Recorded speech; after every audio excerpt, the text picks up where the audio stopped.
Hi! Hello! Namaste. Welcome back to our channel princess Brinda. పండుగ రోజు మేము గిట్ల చికెన్ బిర్యానీ చేసుకున్నాం. దానికోసం కేజీ చికెన్ తీసుకొని పచ్చిమిర్చి చీల్చి గిట్ల వేసాను. తర్వాత బిర్యానీ ఆకులు, దాల్చిన చెక్క, లవంగాలు, నల్ల యాలకులు, తెల్ల యాలకులు, మిరియాలు, షాహీ జీరా వేశాను. తర్వాత పసుపు వేశాను. రుచికి సరిపడా కారం వేశాను.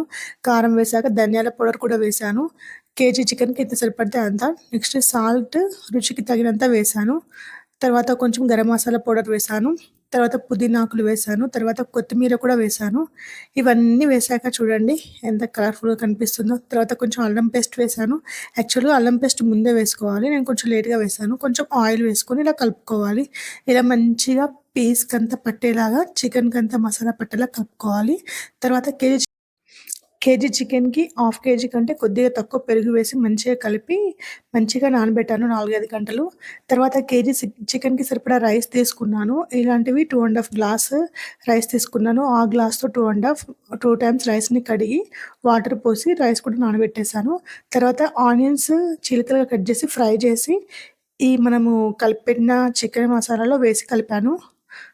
ఆ తర్వాత గంజు తీసుకొని దాంట్లో కొంచెం ఆయిలేసి బగారా ఐటెమ్స్ మొత్తం పచ్చిమిర్చి, ఆనియన్స్, పుదీనా, ఫ్లవరు ఇవన్నీ ఉంటాయి కదా! నల్ల యాలకులు, అల్లం పేస్ట్, లవంగాలు, ఇలాచి, మిరియాలు ఇవన్నీ వేసి కలిపాను. మంచిగా ఫ్రై అయిన తర్వాత వాటర్ పోసాను. వాటర్‌లో కొంచెం సాల్ట్ ఏసి మనం 4, 5 అవర్స్ నానబెట్టుకున్న రైస్ ఉంది కదా! ఆ రైస్ వేశాను.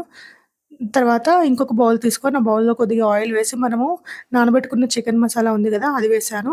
ఇప్పుడు ఈ రైస్ బాయిల్ అవుతున్నప్పుడు దాంట్లో కొంచెం రైస్ మనం ఏదైతే నానబెట్టుకున్నామో అది మొత్తం వేసేసాను.